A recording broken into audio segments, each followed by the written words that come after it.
E o europeu chegou ao fim para a nossa seleção portuguesa. Portanto, Portugal foi afastado dos quartos de final do Euro 2024, afastado pela equipa francesa em Hamburgo, o que deixou claramente a nação portuguesa muito chateada sobre tudo aquilo que aconteceu, principalmente no último jogo frente à França. Eu vou falar um pouco sobre o Campeonato Europa, vou falar de todos os jogos, não alimentando uma argumentação muito extensa, até porque para o YouTube quer-se uma opinião e uma argumentação bem direta e simples, mas vou também passar aqui aquilo que é a minha opinião e por isso é que eu faço vídeos para o YouTube e não só. E estamos aqui rapidamente a regressar às streams na plataforma que vocês também já conhecem. E antes de falar então sobre este europeu, não se esqueçam de subscrever o canal, que é muito importante. Portanto, o vosso sub é importantíssimo. E também um likezinho no vídeo para dar mais engajamento aqui ao assunto que é a seleção nacional. E na caixa de comentários vocês são livres de escreverem a vossa opinião, como eu também sou livre no meu canal de expressar a minha opinião. Portanto, o vosso comentário é importante. Deixem comentário sobre aquilo que é o vosso pensamento sobre a seleção nacional e sobre aquilo que foi o percurso da seleção no europeu. Portanto, sobre o europeu, a minha pessoa, estou extremamente cansada. O desgaste mental se calhar é mais forte do que o desgaste físico. Foi uma aventura em que eu totalizei 15 voos de várias companhias aéreas. Estive em 4 países diferentes. Estive na Bélgica, na França, na Alemanha e estive na Suíça. Estive numa dezena de hotéis. As viagens foram muito cansativas. Um país bastante longo em termos de deslocações entre autocarros, metros, comboios, em que o acesso aos estádios era realmente um filme, era muito, muito longe. E então depois conciliar horários finais dos jogos, em que os jogos lá, tendo mais uma hora, começavam às 9, depois se houvesse prolongamento e penaltis, saímos do estádio muito tarde e se calhar tínhamos um voo marcado para de madrugada. Portanto, foi aqui uma experiência muito positiva, mas muito desgastante. Mas eu venho para aqui não é para falar de mim, eu venho para falar do europeu e da seleção. E vou deixar aqui já claro, e é um parênteses muito grande, eu não sou pessoa de consultar a internet para saber a opinião das outras pessoas. Até porque eu crio uma própria defesa naquilo que é o meu conteúdo, não falando nem indo na mesma narrativa de muita gente que tem o seu direito de comentar. Eu não tenho Twitter, portanto eu fechei o Twitter por isso mesmo, não me deixar levar por uma narrativa muitas vezes de comentários que não agregam e não sou da mesma opinião, então o facto de limitar essa plataforma faz-me ter mais anos de vida. Portanto eu não uso o Twitter, não consulto o Twitter. E vou apanhando nas redes sociais alguns TikToks. O meu TikTok é só para brincar, é uma situação que vou colocando lá conteúdo, mas é forma de brincadeira. Gosto de ver as estupidezes que existem à volta do mundo e vou-me divertindo com isso. E o Instagram é uma montra, quase uma montra de um manequim. Portanto, tu vais postando aquilo que tu queres quando estás contente, nas férias ou na praia, na montanha ou na neve. Portanto, há algo que eu não ligo às redes sociais em termos de opinião. Portanto, eu estou completamente à vontade. Vem-me chegando algumas informações, normal, em que eu vou lendo, como também trechos e clipes daquilo que se diz na televisão, dos mais entendidos e especialistas na televisão, mas também não ligo muito a isso. Portanto, sou uma pessoa que olho para o jogo, olho para o futebol, olho para o jogador e dou sempre a minha opinião, que depois vamos alargar este debate na stream, onde eu faço as minhas streams. E então, mesmo neste período de europeu, vocês imaginam que é extremamente cansativo andar a viajar de um lado para o outro, e então não dá para consumir rigorosamente nada. E vou então falar um pouco sobre a seleção, sobre os jogos da seleção, e vou analisar um problema que a seleção teve, e eu analiso o problema no fim. peço desculpa, eu analiso o problema é no início e não no fim, onde as pessoas se agarram mais à parte final de João Félix que falha o penalti, do Cristiano Ronaldo que não marca nenhum golo porque é um empecilho para a nossa seleção. E normalmente falam quando a seleção perde ou é afastada, e eu creio que o problema da seleção foi antes um problema que se criou ao longo desta competição. Falando então do primeiro jogo, o Portugal defrontou a Chequia, em que Portugal acabou por sofrer um golo logo na estreia, e sabemos que a estreia no Campeonato da Europa tem muita ansiedade, muito nervosismo, é sempre o primeiro jogo, então pode surtir aqui efeitos mentais coletivos, individuais, num palco, que é o Campeonato da Europa, em que as coisas podem não sair. Ora, Roberto Martínez lançou a estrutura com linha 3, com Nuno Mendes no lado esquerdo da linha 3, e que Portugal teve ali algumas dificuldades, acaba por sofrer o primeiro golo e único da Chequia, e depois foi preciso mudar a estrutura, por exemplo, colocar o Nuno Mendes à esquerda numa linha de 4, e Portugal conseguiu fazer essa remontada e agregar 3 pontos, muito importantes para o primeiro jogo, seriam os 3 pontos. Ficou aqui a desconfiança, que a desconfiança foi sempre a partir da estrutura tática para aquilo que a equipa da seleção podia fazer.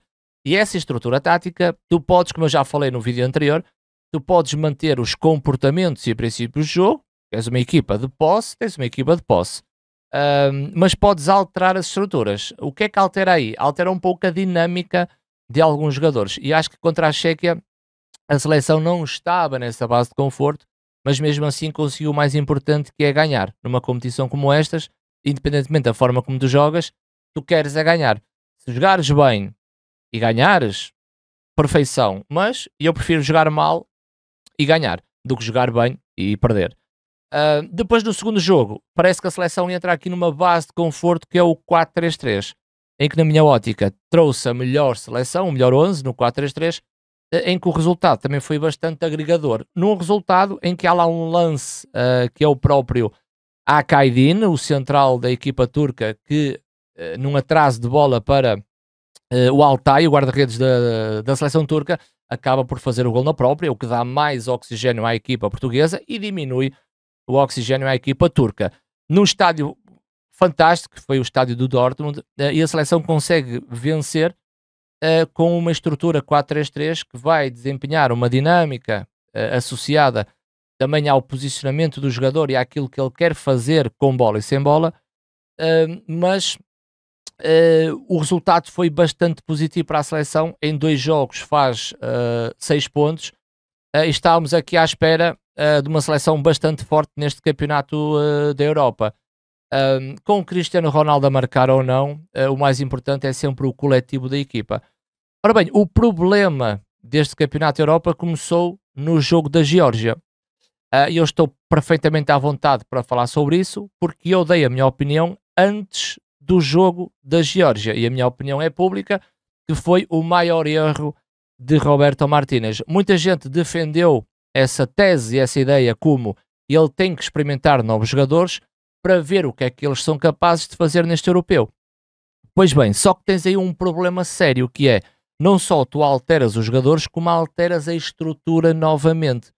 E então tu vais alterar também dinâmicas da nossa equipa, para além dos jogadores que, se o selecionador tivesse dúvidas, deixou de as ter, porque olhas para a equipa da seleção frente à Geórgia, e raros são os jogadores que acrescentavam no 11 inicial, mas que poderiam acrescentar ao longo da partida. Por isso depois é o segundo erro de Roberto Martínez, que é a gestão de jogadores ao longo das partidas. Mas vamos nos manter no jogo da Geórgia, porque foi, para mim, o maior erro do selecionador. Até porque o contexto não era favorável. E lancei o vídeo, tu queres ser campeão ou queres ter a razão? Porque esta estrutura sempre foi a estrutura de Roberto Martínez, entre aspas, os 3 centrais. Ele volta a insistir nos 3 centrais frente à Geórgia, e para além de mudar a estrutura, muda os jogadores todos. Ou seja, não entro também no campo da especulação se jogasse assim, se aquele jogador fosse titular, se a seleção tivesse outro tipo de comportamento. Eu não vou pelo se, eu vou para aquilo que a seleção fez dentro do campo. E claramente que há jogadores que não acrescentaram, mas também não foi à procura dessa base de conforto. E quando eu lanço essa pergunta é, tu queres ter razão, colocar esta estrutura que é tua para provar que esta estrutura é muito boa, ou tu queres ser campeão? O que quer ser campeão é ir à procura de uma base de conforto para que a seleção esteja mais forte. E foi aqui o primeiro erro desta gestão caótica que ele fez e que por cima disso ainda conseguiu perder o jogo, dando o passaporte para a Geórgia. A seleção a partir daqui perde 2-0, não consegue marcar um golo, acaba por sofrer e tem esta derrota. E muitos dizem, mas era um jogo que não contava, era um jogo que tu podias fazer essa gestão, era um jogo que a seleção já estava em primeiro lugar. Pois, mas o problema é que depois vais ter que mudar tudo novamente. E quando esta competição é tão curta, nós procuramos a consistência. Até porque nós não tínhamos essa consistência. No jogo da Chequia, com uma estrutura nova, tivemos que mudar para vencer. Contra a Turquia, com uma estrutura, na minha ótica, patenteada na base de conforto, acabas por ganhar, mas depois voltas a trocar tudo frente à Geórgia. E parecia-me que Roberto Martínez queria ter a razão. Ora bem, ele foi à procura, e depois de eu ter lançado esse vídeo, nessa fase temporal, ele foi à procura, sim senhor, de ser campeão e de não ter a razão. O problema é que ele quebra esta possível consistência na fase de grupos. E muita gente aponta a Espanha porque vai buscar um contexto idêntico, porque a Espanha também mudou a equipa, só que a Espanha teve 2 vitórias no primeiro e no segundo jogo que agregaram muito mais do que as vitórias da seleção portuguesa, até porque a Espanha faz alterações baseada na mesma estrutura, procura uma consistência em termos de dinâmicas posicionais, dinâmicas e também de comportamentos, procura numa base que está a ser trabalhada por Luís de la Fuente. A seleção espanhola, mesmo trocando os jogadores no terceiro jogo, acaba por nem sofrer qualquer golo e ganha os 3 jogos. Portanto, o contexto da Espanha é muito diferente do contexto de Portugal, porque Portugal precisava dessa consistência em termos táticos, em termos técnicos, em termos mentais, em termos físicos, baseado naquilo que era a sua estrutura, e Portugal não teve essa consistência. Ora bem, depois veio a Eslovénia. A Eslovénia, que já foi nos oitavos de final, e estávamos aqui à procura que a seleção voltasse à base de conforto, e foi o que fez, mas teve essa quebra, na minha opinião, no jogo da Geórgia, ou seja, voltar a cozinhar outra vez, para que tu tenhas resultados positivos, numa competição extremamente curta, tu vais agregar aqui o fator eliminatório, que é, tu já não estás numa fase de grupos, estás numa fase eliminar, e vais apanhar a Eslovénia, que na teoria é uma seleção muito fraca em relação à seleção portuguesa, na teoria, mas as dificuldades apareceram dentro de campo. Relembro que a seleção portuguesa teve várias oportunidades para fazer o golo, mas foi também por parte da Eslovénia que o Pepe num deslize, o Sesco fica isolado e aparece o Diogo Costa como o salvador da pátria e não estávamos à espera para aquilo que iríamos assistir. Ou seja, a seleção portuguesa, mesmo nessa base de conforto e Roberto Martínez a querer ser campeão, teve essas dificuldades. E foi a partir do jogo da Eslovénia que eu pressenti que tudo aquilo que eu pensava era verdadeiro. Porque o jogo da Eslovénia veio-me provar a mim que tudo aquilo que se fez contra a Geórgia foi absolutamente negativo. Não foi só o resultado inerente, mas sim tudo aquilo que foi a preparação do jogo da Geórgia. Foi contra a Eslovénia que eu entendi e percebi que o meu raciocínio estava certo. Portanto, é o resultado da quebra de uma equipa, ou da quebra, ou da procura de uma consistência que deu pelo nulo. Portugal não marca contra a Geórgia e sofre 2, mas contra a Eslovénia volta a não marcar, mas também não sofre. Mas essa dificuldade no jogo ofensivo se sentiu no jogo frente à Eslovénia. 1-0-0, em que depois as emoções se soltam nas grandes penalidades, onde Diogo Costa faz então as 3 defesas que ninguém estava à espera e que leva esta seleção ao rubro e também os portugueses ao rubro. Portanto, foi um jogo que aí nesse jogo, como a seleção passou, não houve tanta discussão à volta da seleção. Porquê? Porque passou, e o futebol é isso.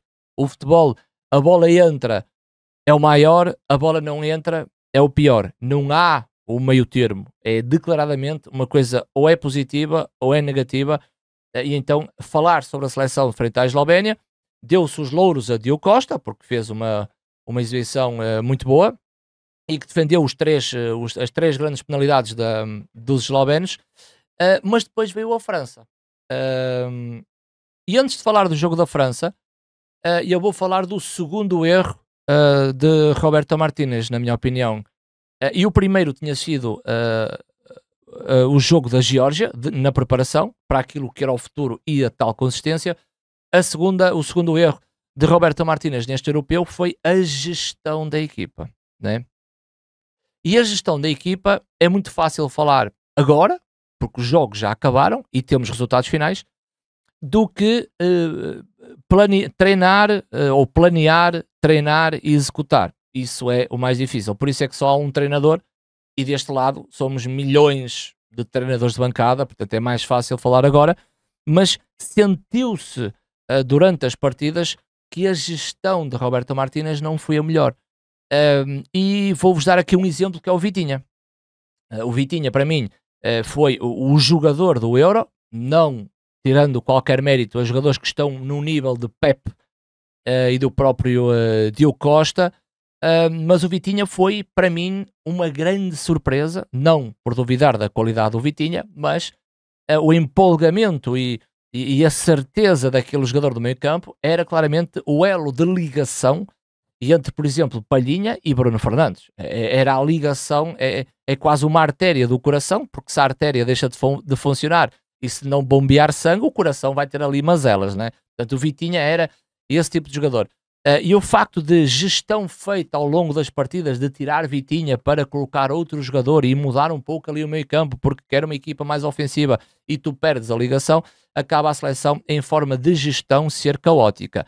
Como, por exemplo, e vamos falar sobre a França, o facto de ele tirar o Vitinha para colocar o Mateus Nunes, e depois ninguém viu, porque ninguém falou, é porque ninguém viu, porque a televisão também não mostra, foi no momento em que Mateus Nunes entra em campo, o preparador físico que estava a fazer a ativação dos jogadores, ele vai em direção ao Diogo Jota e dá-lhe um abraço ao Diogo Jota. E dá para entender que foi consolar o Diogo Jota porque o Diogo Jota não jogou o último jogo. Ou seja, esta gestão feita por parte de Roberto Martínez não foi ao encontro daquilo que eu sempre falo, que é a tal base de conforto que o jogador tem que sentir. Portanto, em termos de gestão, falando também aqui do próprio Cristiano Ronaldo, não tem como falar do Cristiano Ronaldo, mas eu não sou, daquilo que me foi chegando, não sou tão, não sei se a palavra é extremista, né?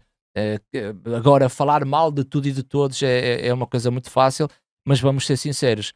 O Cristiano Ronaldo numa posição de ser titular, porque é ele que trabalha com o Cristiano Ronaldo, e se ele o coloca a titular é porque olha para Cristiano Ronaldo como uma solução para o ataque. Da mesma forma como olha para Bernardo Silva, Bruno Fernandes, Rafael Leão, Palhinha ou Vitinha, ou outro qualquer jogador no setor defensivo, se ele coloca a titular é porque tem condições de jogar. A minha dúvida é a gestão que é feita dos jogadores. Até porque tivemos vários jogos que o Cristiano Ronaldo poderia até ter saído ao intervalo, só que ele não faz essa gestão. Ele não acredita que outros jogadores possam entrar dentro do campo para a posição do Cristiano e até pode dar mais do que aquilo que o Cristiano estava a fazer dentro do campo. E depois há outra coisa que é, se eu tiro o Cristiano, eu perco o Cristiano em termos mentais para a equipa e também aquele jogador das bolas paradas. Apesar que Cristiano falha um penalti frente à Eslovénia, mas depois acaba por fazer o penalti frente à Eslovénia nas grandes penalidades e frente à França também nas grandes penalidades. E parece que tem receio de perder características de Cristiano Ronaldo, mas também não tem coragem de colocar características de outros jogadores que em momentos cirúrgicos possam dar mais à nossa seleção portuguesa. Portanto, o caso do Cristiano Ronaldo é um caso bastante gritante por ser quem é, por ter feito aquilo que fez no passado, e há coisas que já não consegue fazer no presente. Não quer dizer que o Cristiano teria que sair da seleção, que tem que abandonar a seleção. Não é isso. É tentar perceber que numa seleção O coletivo é o mais importante. E quando há jogos em que o Cristiano, o Bruno, o Bernardo, o Rafael Leão, porque tem que estar ao mesmo nível, é impossível tu diferenciares isso por tudo aquilo que ele fez, porque nos 90 minutos, com os nervos, com a tensão, com a responsabilidade de mexer, tu tens que olhar para a equipa, para a nação, para tudo.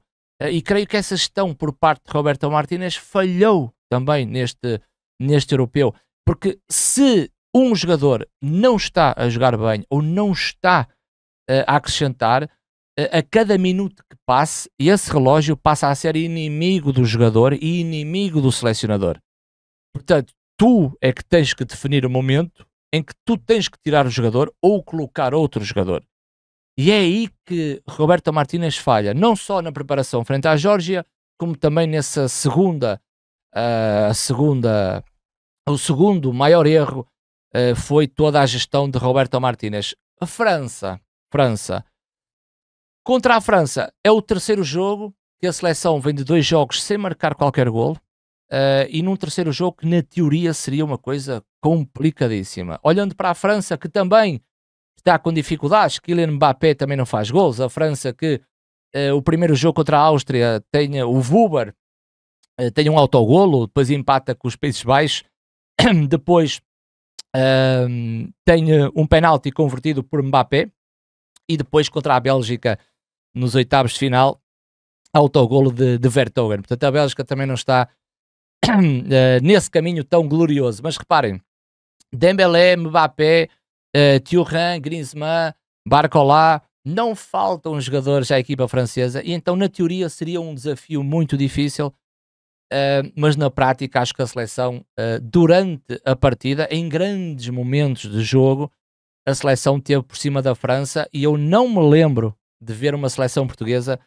estar por cima da França como esteve neste último jogo. Claro que a seleção, através da sua qualidade individual e coletiva, não teve aquela pontinha de sorte. Vamos dizer que a sorte trabalha-se, e eu relembro aquele lance que há um cruzamento na esquerda e o Vitinha vem de trás num remate forte e a bola vai mesmo à figura de Manhã. Eu acho que a seleção não conseguiu marcar golos no terceiro jogo, e vem ao encontro também daquilo que eu sempre falei, que é a seleção portuguesa, quando tem bola no processo ofensivo. Eu costumo dividir por 3 fases a forma como desenvolve o seu futebol ofensivo. Tem a fase da transição ofensiva, em que aproveita um ataque rápido, que é um passe rasgado no corredor central, e o jogador que recebe vira-se para jogo e acelera. Portanto, é um ataque rápido, é a mudança de velocidade através do portador da bola, e apanha muitas vezes as linhas defensivas não tão organizadas. Esta é uma das fases do ataque da seleção. Há uma segunda fase, que é a variação de flanco diretamente. É a seleção atrai para um lado e depois um passe diretamente para o corredor contrário, e aproveitar esse momento para ferir o adversário. A terceira fase é o ataque posicional. É a pior fase da nossa seleção portuguesa. E digo isto porquê? Porque a seleção portuguesa, num ataque posicional, quando o adversário baixa um pouco as linhas, não é colocar o autocarro, é baixar um pouco as linhas, a seleção tem muita dificuldade. E como vocês gostam também de comparações, é muito fácil comparar com Espanha ou com Países Baixos. Portanto, a Espanha e os Países Baixos, quando enfrentam o último terço, não há muito passe para o lado, passe para trás, ou então aquele cruzamento abusivo para a área. E é uma seleção que tem sempre uma decisão bem apurada, e depois a definição, a concretização acaba por ser superior à equipa portuguesa, porque não adianta tu teres o Rafael Leão, que num para um é um jogador fantástico e que consegue quebrar o adversário com velocidade e com aceleração, mas depois o Rafael Leão chega ao último terço, à linha final, e muitas vezes a decisão acaba por ser errada e a concretização acaba por ser errada. E, por exemplo, o Nico Williams está numa forma fantástica, é o mesmo jogador que faz uma situação de 1 para 1, mas chega ao último terço e define melhor.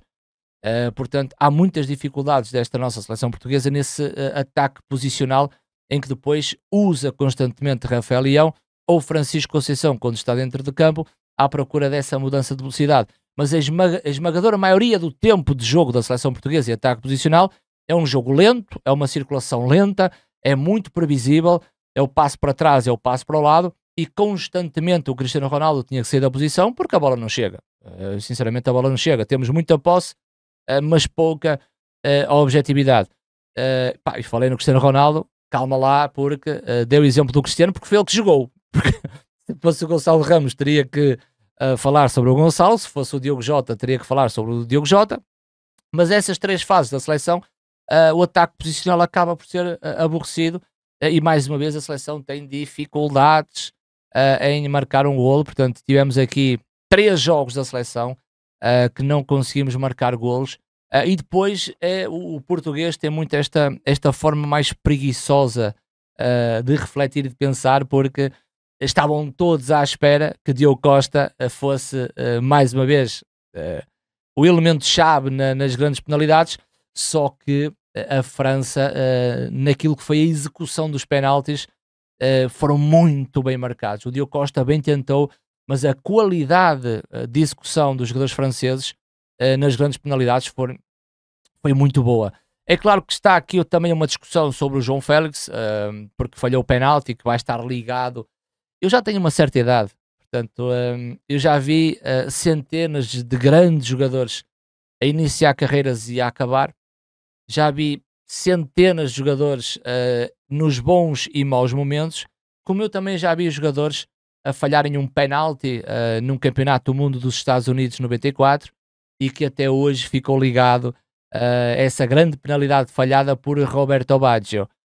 Portanto, eu como já vi isso tudo, as minhas emoções são bastante diferentes da maioria das pessoas, e acho que o João Félix, ao ter falhado o penalti, vai ter essa ligação no futuro. Não sei até que ponto o Ruben Neves estaria como o 5º marcador de penaltis, eu não sei, mas se calhar teria mais condições agora que ele falhou, e eu dizer que teria mais condições do que o João Félix. Mas também, se o Ronaldo tivesse falhado o penalti, ou outro qualquer jogador, o Nuno Mendes, tivesse falhado o penalti, também estaríamos aqui a falar sobre os jogadores que falharam os penaltis. Mas foi João Félix, e o João, ao falhar o penalti, vai ter claramente essa ligação. Mas eu não creio que toda a culpa daquilo que se passou da seleção tenha sido do João Félix por ter falhado o penalti, até porque como eu já disse, eu não analiso o problema no fim, eu gosto de analisar o problema no início.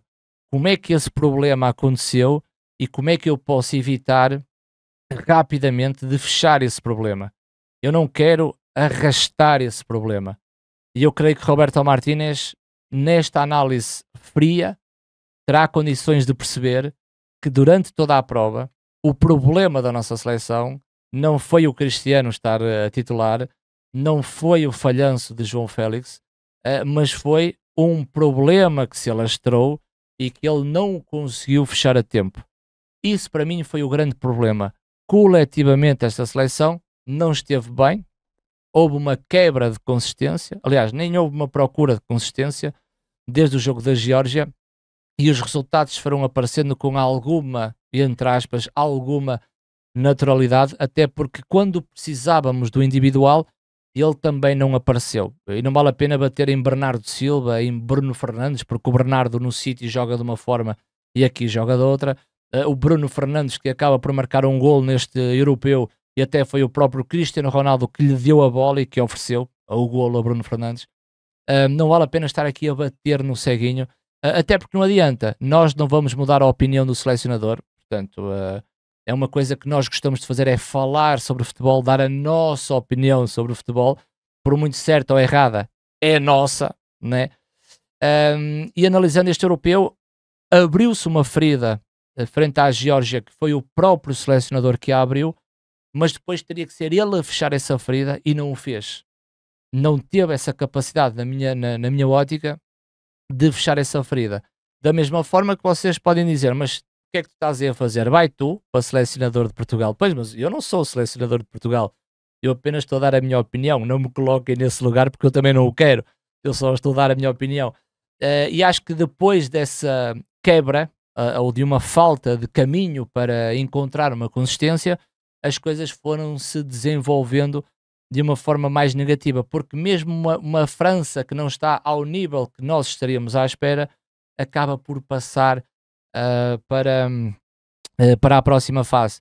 Eu estou triste e estou desiludido porque eu fui uma das pessoas que estive em todos os jogos da seleção, e então estou um pouco desiludido e triste, mas nada como olhar em frente, porque eu já tive N europeus, N mundiais, e há uma coisa que eu aprendo ao longo da minha vida, que é encontrar um ponto para debate e não ir à procura de uma conversa fácil, para que tu não consigas angariar conhecimento. E quando há uma discussão se o culpado é o João Félix ou se o culpado é o Cristiano Ronaldo, é algo que tu nunca vais aumentar o teu conhecimento se não fores ao cerne da questão. Porque é que as coisas aconteceram? Ou porque é que as coisas vão acontecendo, e nós temos que ter uma capacidade muito grande de visão, e tentar entender um pouco aquilo que se passa à volta do futebol. E por isso, pronto, estou triste, peço desculpa, o vídeo foi longo, acho que mais de meia hora de vídeo, mas pronto, despedida do Euro 2024, com a saída da nossa seleção, pá, força aos jogadores, selecionador, a ver, vamos, e pronto, estamos aí na via para as férias, portanto vou ter as minhas férias merecidas, e a partir do dia 1 de agosto vamos arrancar com a nova época em Portugal, e em setembro temos já a Liga das Nações com a nossa seleção. Por isso já sabem, subscrevam o canal, deem aquele likezinho que é muito importante. Nos comentários, chutem a vossa opinião, sejam inteligentes, não insultem, argumentem-se muito bem, e eu estarei cá para ler, estará à espera, e estamos aí, tá? Um abraço a todos e vemo-nos por aí.